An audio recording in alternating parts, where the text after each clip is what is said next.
नमस्कार. Eco friendly नर्सरीच्या YouTube चॅनलवर आपल्या सर्वांचे सहर्ष स्वागत. अ, आपला मागचा जो व्हिडिओ झाला आहे फळझाडांचा, फळझाडांमध्ये जवळपास 160-170 आपण फळझाडांची हे केली, नावं सांगितलीत.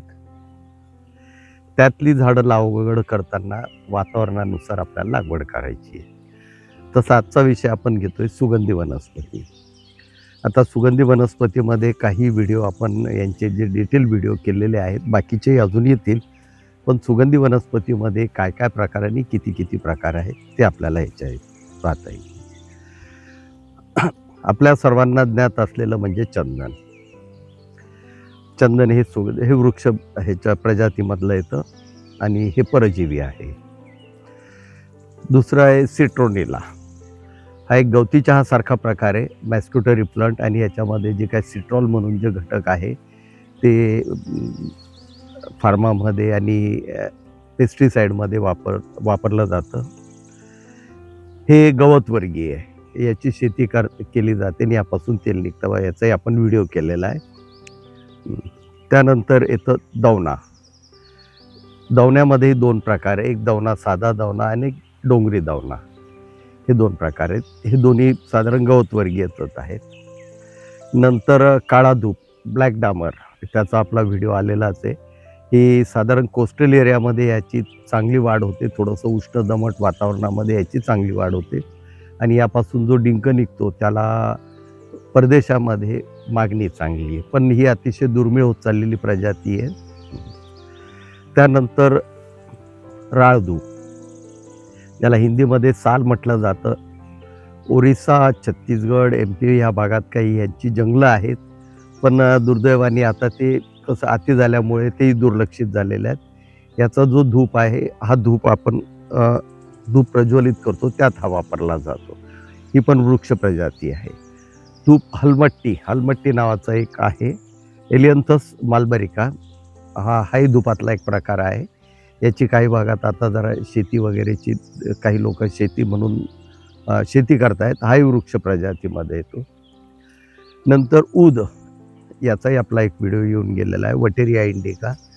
हाही वृक्षामधलेच येतो, पण हा कोस्टल एरियामध्ये येतो. साधारण कोरड्या हवामानात याची वाढ होत नाही. नंतर हिरवा चाफा, हा सगळ्यांना माहितीच आहे.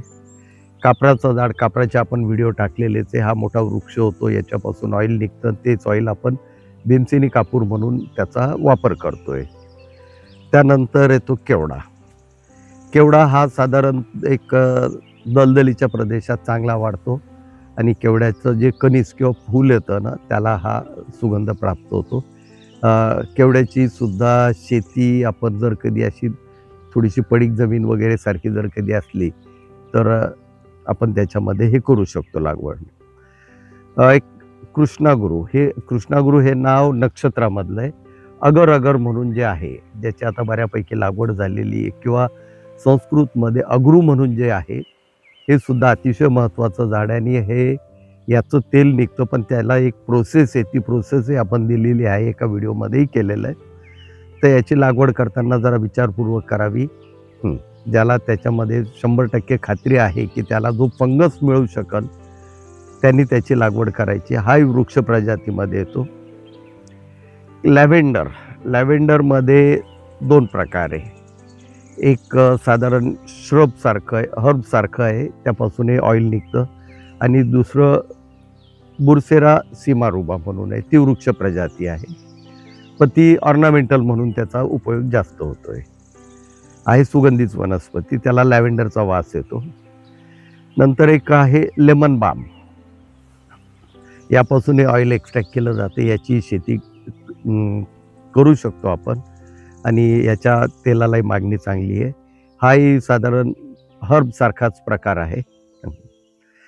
त्यानंतर गवती चहा सगळ्यांना माहितीच आहे, पण गवती चहामध्ये एक प्रजाती अशी आहे, त्याला K1 म्हणून, K9 का K1 असं एक नाव आहे. त्याच्यामध्ये त्याला सुगंध जो आहे तो जरा जास्त आहे. त्यानंतर मॅग्नोलिया ग्रँडिफ्लोरा, हे फूल आहे, ह्याच्यामध्ये दुर्मिळ झालेली आहे, पण एक ह्याच्यातली प्रजाती आहे. दुसरं एक मिंट आहे. मिंटमध्ये आता 2 प्रकार आहे. म्हणजे एक जापनीज मिंट म्हणून जे आहे, ते आता मिंट ऑइल जो आहे, हा जगात जेवढं म्हणजे प्रोडक्शन आहे, त्याच्या 80% भारतात होतं आणि भारतात जे प्रोडक्शन होतं, त्याच्या 80% लखनौजवळ एक भाग आहे, त्या तहसीलमध्ये त्याचं ऑइल काढलं जातं. नंतर सुगंधी निलगिरीचा आपला हा एक विषय झालेलाच आहे. एक सुगंधी निलगिरी आहे. त्यानंतर एक पान कपूर म्हणून एक वनस्पती आहे, की ज्याला बडीशोपचा वास आहे. ती सुद्धा सुगंधीमध्ये धरली जाते. तिसरं एक पेपरमिंट आहे, मेंथा म्हणून जो आहे, ती एक वनस्पती आहे. ती सुद्धा म्हणजे ऑइलसाठी म्हणून वापरली जाते. तोही हर्ब आहे, जास्त न वाढणारं. नंतर येतो रोशा ग्रास. हा गवतातला प्रकार आहे, वाळ्यासारखा. याच्या पानांपासून तेल काढलं जातं आणि याला मागणी चांगली आहे. साधारण नाल्याच्या काठावर किंवा नदीच्या काठावर हे असंही वाढलेलं आहे. काही भागामध्ये याची जंगलं अशी वाढलेली आहेत, तर तो एक आहे. दुसरा एक सोनचाफा सौंदर्या म्हणून जो आहे, त्याचंही एक हे आहे. त्यालाही मागणी बऱ्यापैकी आहे. त्या फुलांपासून त्याच्यातून ऑइल एक्स्ट्रॅक्ट होतो. त्यानंतर सुरंगी. कोकणात जर कधी गेलं तर सुरंगीचं परफ्यूम म्हणून त्या ठिकाणी, या ठिकाणी काही लोकांनी छोटी डिस्टिलेशन हे युनिट करून त्याचंही तेल काढलेलं आहे परफ्यूम इंडस्ट्रीमध्ये. त्यालाही सुगंध चांगला आहे. फुलांनाही प्रचंड सुगंध आहे. आता तुळशीतले काही प्रकार आहे. एक आहे कापूर तुळस. ही माउथ फ्रेशनर म्हणून सुद्धा वापरली जाते. दाताच्या हिरड्या वगैरे ज्या आहेत, तर त्यासाठी ती एक महत्त्वाची आहे. यापासूनही तेल काढलं जातं. साधारण त्याला पानांनाच मुळात कापराचा वास आहे. दुसरी आहे लेमन तुळस, की ज्याला, त्या तुळशीला हा लिंबासारखा वास आहे. हे म्हणजे या तुळशीतले प्रकार आहे. साधारण 1.5, 2, 2.5 फुटापर्यंत वाढणाऱ्या या वनस्पती आहेत. नंतर व्हॅनिला एक. व्हॅनिला हा जो आहे, हा वेलवर्गीय आहे. पण व्हॅनिलाची सगळ्यात मोठी अडचण अशी आहे, की त्याचे पराग जड असल्यामुळे ते मॅन्युअली पॉलिनेशन करावं लागतं त्याचं. व्हॅनिलाची शेती केली जाते. आपण जे व्हॅनिला आईस्क्रीम खातो, जो फ्लेवर त्या ठिकाणी आहे, आजकाल मार्केटमध्ये आर्टिफिशियल फ्लेवर्स प्रचंड प्रमाणात येत असल्यामुळे नॅचरल फ्लेवर्सला फार कमी लोक ओळखतात. पण याला जर कधी नॅचरल फ्लेवर असला तर याला मागणी चांगली आहे. त्यानंतर येतो वाळा, वेटीवर, ज्याला खस म्हणून आपण त्याचं जे सरबत पिलं जातं, तो हा वाळा. याच्या तेलाला हा गवतवर्गीयच आहे, गवतासारखा वाढतो. पण ह्याच्या मुळापासून तेल काढलं जातं आणि त्याला मागणी प्रचंड आहे. अर्थात त्याला खर्चही जास्त आहे, कारण तो वाळा लावायचा, त्याची मुळं साधारण 1 मीटर 1.5 मीटरपर्यंत खोल जातात. जमिनीची धूप होऊ नये म्हणून उतारावर बऱ्याच ठिकाणी याचाही वापर होतो, माती वाहून जाऊ नये म्हणून. पण याची मुळं खोदून, ती धुवून आणि त्यापासून तेल काढणं ही मोठी सर्कस आहे. त्यानंतर येतं लंगलंग. यलंग यलंग नावाची एक वनस्पती आहे, ज्याला हिरव्या चाफ्यासारखंच फुल आहे. तो वृक्षासारखा वाढतो. त्याच्या फुलापासून लंगलंग ऑइल म्हणून जर कधी आपण गुगलवर शोधलं तर त्यालाही चांगली मागणी आहे. नंतर तिसरं येतं आपले पुदिना. पुदिन्याची आपण चटणी वापरतो, त्यापासूनही तेल निघतं. बऱ्याच जणांचा समज असा आहे की पुदिना आणि मीठ हे दोन्ही एक आहे, पण ह्या दोन्ही वनस्पती वेगवेगळ्या आहेत. त्या साधारण हर्बसारख्याच वाढणाऱ्या ह्या वनस्पती आहे. नंतर आहे एक सब्जा. सब्जामध्ये 2 प्रकार आहेत. एक साधा सब्जा म्हणजे तुरा सब्जा आणि एक गोंडा सब्जा, ज्याला असं गुच्छनी हे लागतं, बी लागतं. आणि याचं जे बी आहे ते उन्हाळ्यात ठंडक म्हणून सरबत, आपण सब्जाचं सरबत बरेच जण पितो. बऱ्याच जणांना सरबत पिलेलं असतं, पण ते सरबताची चव जी आहे ती माहिती नसते. तो सब्जा. याचं हे वापरल्यानंतर, म्हणजे याचं बी काढल्यानंतर पानांपासून सुद्धा तेल निघतं याचं. नंतर आहे नेपाळी धनिया, नेपाळी कोथिंबीर. आपण जी ह्याच्यात परवा जो आता व्हिडिओ टाकला लेटेस्ट, तो एक आहे सुगंधी याच्यामध्ये. परत एक येतं रोजमेरी. पण रोजमेरी उष्ण प्रदेशात चालत नाही, साधारण थंड प्रदेशामध्ये याचंही उत्पन्न चांगलं येतं. यालाही मागणी चांगली आहे.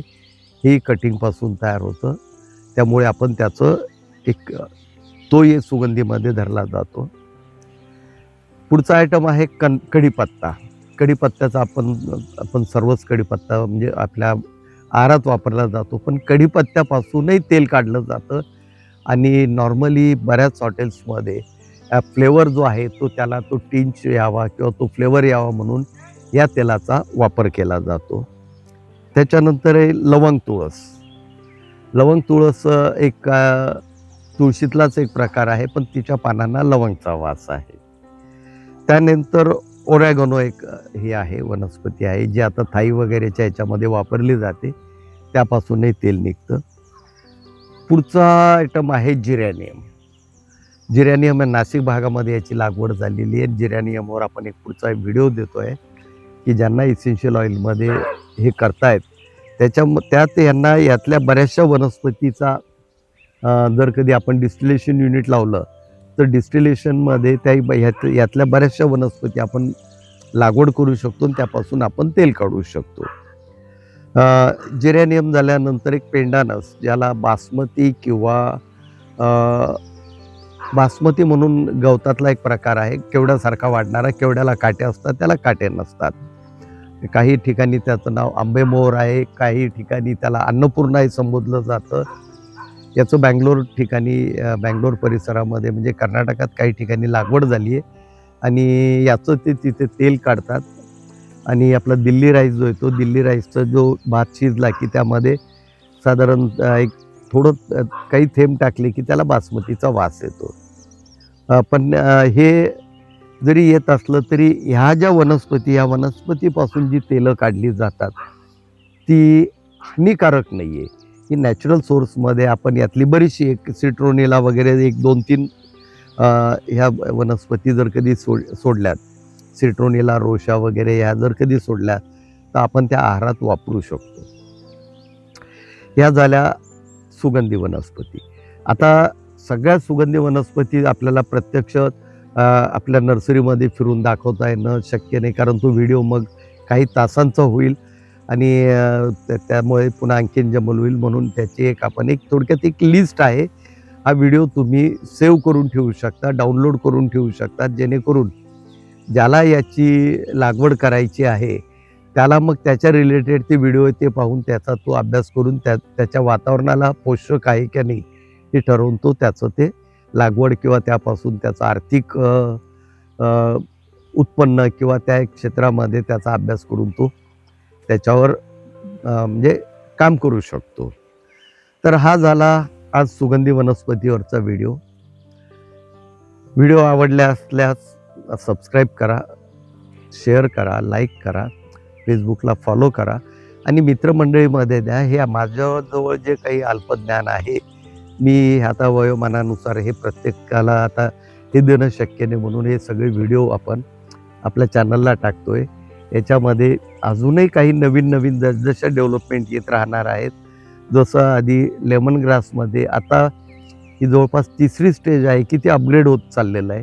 चांगल्या प्रजाती ह्याच्यामध्ये त्या प्रजाती त्याच्या खात्रीशीर ठिकाणाहून घ्याव्यात, जेणेकरून त्याचा आपल्याला उपयोग करून घेता येईल. धन्यवाद.